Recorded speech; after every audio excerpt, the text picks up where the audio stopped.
বাজে ছেলেদের খপ্পরে পড়লো রূপা। হ্যাঁ বন্ধুরা, অনুরাগের ছোঁয়া সিরিয়ালে আমরা এমনটাই দেখতে পাবো জয় তার শাশুড়ি মা অর্থাৎ রত্নাদেবীকে নিয়ে যখন বাড়ি থেকে বেরিয়ে যায়, তখন প্রবীরবাবু বলে তুই কোথায় যাচ্ছিস।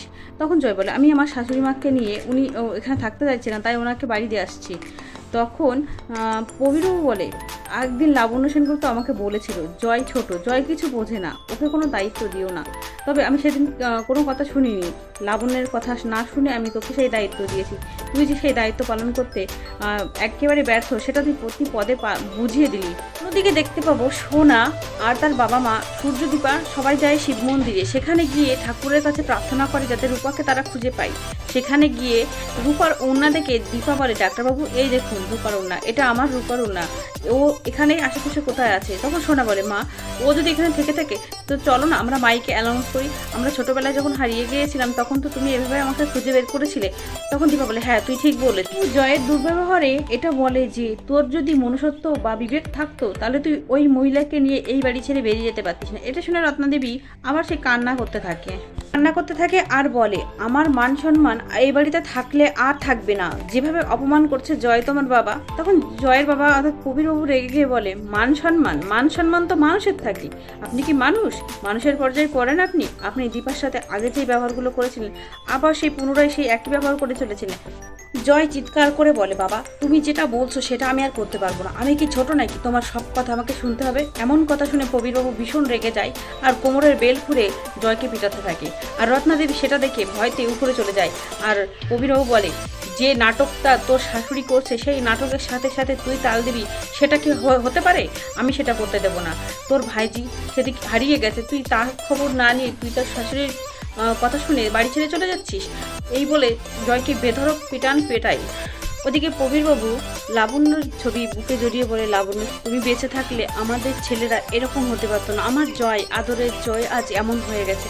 তখন জয়ের ছেলে দীপ সেখানে এসে বলে বাবা আমি ভুল করলে তোমার কাছে সরি বলি, তুমি বলো না দাদুভাইকে একবার সরি। তখন কাকিয়া বলে হ্যাঁ জয় তুই ভুল করেছিস, দাদাইকে তুই সরি বল। তখন জয় তার ভুলটা বুঝতে পেরে তার বাবা প্রবীর সেনগুপ্তর কাছে যায়, বলে বাবা আমাকে তুমি ক্ষমা করে দাও, আমি এমন ভুল আর কখনো করব না। প্রবীরবাবু বলে তুই এরকম করিস না জয়, আমার বুকের এক পাঁজর ভেঙে যাবে। আমরা অন্যদিকে দেখবো রূপা অনেকগুলো বাজে ছেলের খপ্পরে পড়ে যায়। তারা জোর করে রূপাকে গাড়ির মধ্যে তোলার চেষ্টা করে, তার মুখে একটা রুমাল চেপে ধরে যাতে সে রূপা অজ্ঞান হয়ে যায়। এটা দেখে কিছু লোক দূর থেকে সেটা ফলো করে ছুটে আসে রূপাকে বাঁচানোর জন্য। সেই লোকগুলো খুব মারধর করে। রূপা একটু সাইডে গিয়ে বলে আমার এমন কেন হচ্ছে, ওই রুমালের মধ্যে কি এমন ছিল যে আমার মাথাটা ঘুরছে, আমার ঘুম ঘুম পাচ্ছে। পুজোর মন্দিরের মাইকটা নিয়ে রূপার নাম ধরে চিৎকার করে বলে রূপা তুই কোথায় আছিস, রূপা যেখানে থাকিস আমাদের সামনে আয়। রূপা সবটা শুনতে পেয়েও রূপা কিন্তু সাড়া দিতে পারছে না। রূপা ধপ করে বসে পড়ে মাটিতে, রূপার ঘুম পাচ্ছে, রূপা এখন অজ্ঞান হয়ে যাচ্ছে। দীপা বলে না ডাক্তারবাবু আমি আমার মেয়েকে নিয়েই ফিরবো। ভোলেনাথের স্থানে গিয়ে দীপা বলে তুমি আমার সাথে এমনটা করতে পারো না।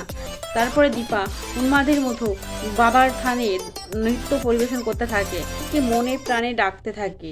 দীপার সেই ভক্তির কাছে ভোলেনাথ রূপাকে ফিরিয়ে দিল। ভগবানের কি অশেষ কৃপা, রূপার জ্ঞান ফিরে আসে আর রূপা ছুটে আসে সেই মন্দিরে।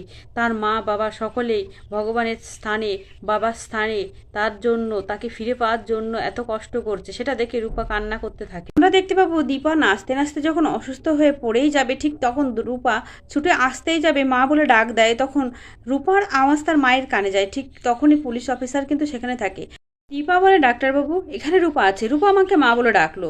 অফিসার দেখুন আমার রূপা এখানেই আছে, ওকে আর পালাতে দেওয়া যাবে না, ওকে ধরুন। তখন একথা শুনে রূপা এগিয়ে এসেও পিছিয়ে যায় আর মনে মনে ভাবে মা তুমি আমাকে শেষমেশ বিশ্বাস করলে না, তুমি আমাকে পুলিশ নিয়ে এসে ধরিয়ে দিতে চাইছো। রূপা সেখান থেকে পালিয়ে যায়। কিছু ভক্তের সাথে দেখা হয়ে যায় রূপা বুঝে উঠতে পারে না কি করবে সে। তারা রূপাকে দেখে বুঝতে পারে যে রূপা অসুস্থ।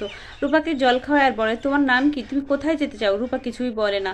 রূপা বলে আমার যাওয়ার কোনো জায়গা নেই। তারা বলে তাহলে তুমি আমার সাথে যেতে পারো, আমাদের সাথে যেতে পারো, আমাদের নিজস্ব কোনো কিছুই নেই, আমাদের থাকার মধ্যে শুধু ভগবান আছে, ঈশ্বর আছেন।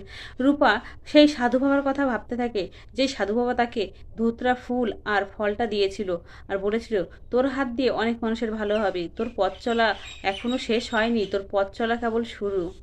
এখান থেকেই নতুন মোড় নেবে অনুরাগের ছোঁয়া সিরিয়ালে। হ্যাঁ, দীর্ঘ বেশ কিছু বছর এগিয়ে যাবে অনুরাগের ছোঁয়া সিরিয়ালে।